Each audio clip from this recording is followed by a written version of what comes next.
This is my Nikon f-mount 20mm f1.8g. I purchased it about 3 or 4 weeks ago. I have used it a fair bit in that time. It has appeared in a few videos I've done. The reason I went for this lens is because it's half the price of the Z-mount, and I'm happy to give up the slightest, tiniest bit in quality and sharpness, and I'll bank the money and have this lens. It's fitted to my F2Z adapter. Obviously it's weather sealed. It's considered a pro grade lens.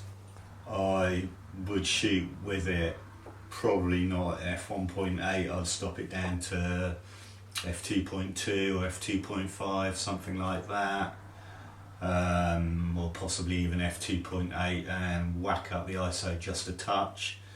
I know this lens probably isn't really sharp until about f2.8. It's one of the simplest, easiest lenses I've ever had to focus to infinity for the style of photography I want to do. It's an absolute joy to use this lens.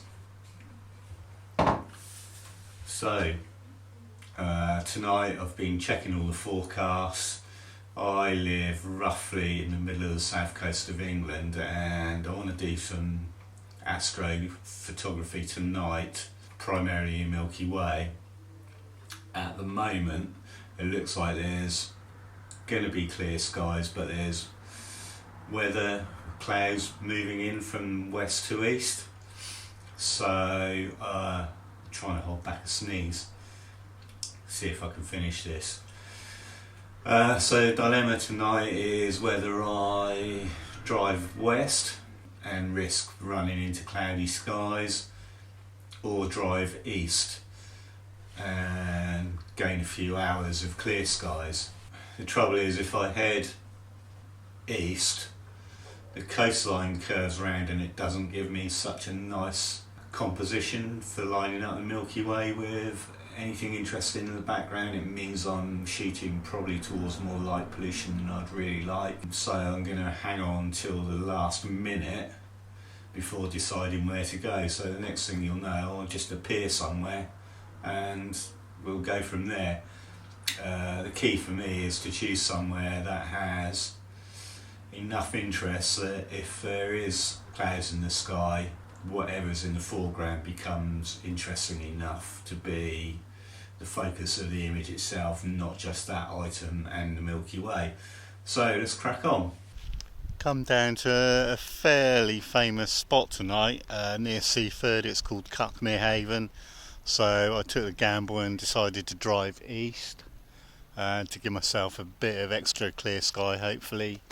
There is a real haze on the horizon, as usual, exactly where the Milky Way is going to be, but we'll see what we can do. So let's wander down to the beach and have a look at a few compositions we could probably do.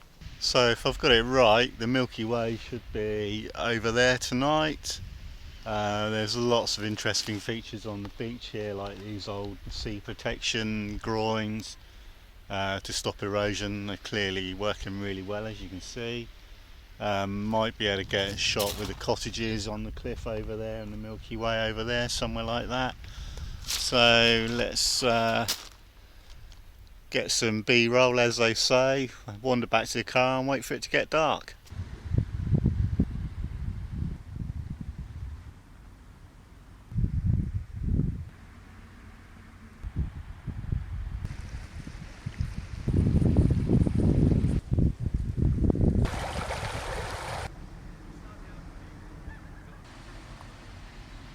I'm going to have a beer while we wait for it to get properly dark. This one is called Neck Oil. It's a particularly nice beer. Cheers. Oh, that is so good.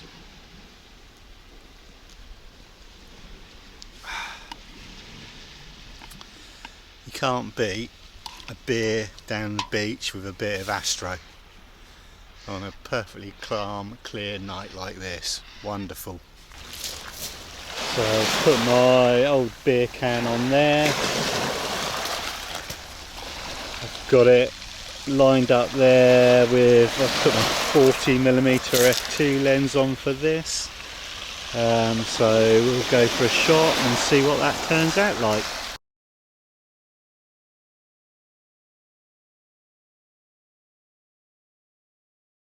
Right, at the moment I've got my camera set up on this groin thing here. We're waiting for the water to get a bit closer to the tripod and then we can get some shots done hopefully.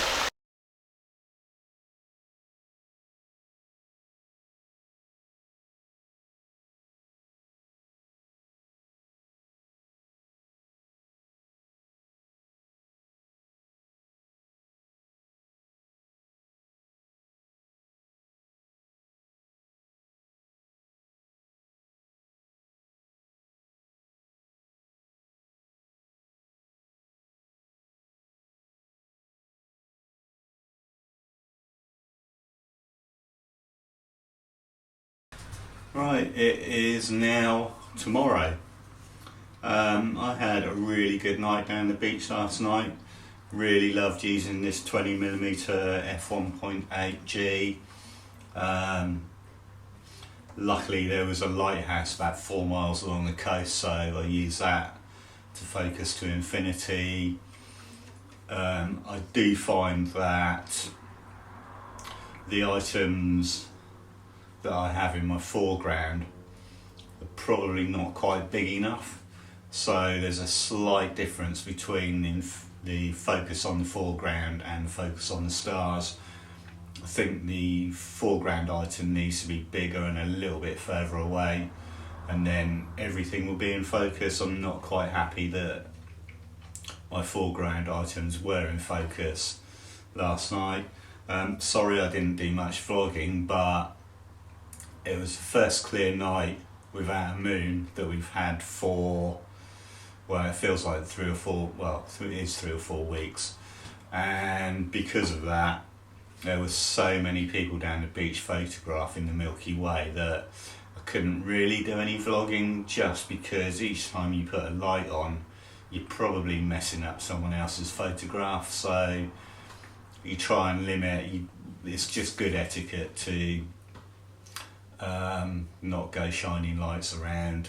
You don't want to put a light on anywhere. Even the light on the back of the camera, the screen, is enough to change someone's photograph. So yeah, sorry for the lack of vlogging. I'll try and go somewhere with less people next time so I can talk you through a bit more.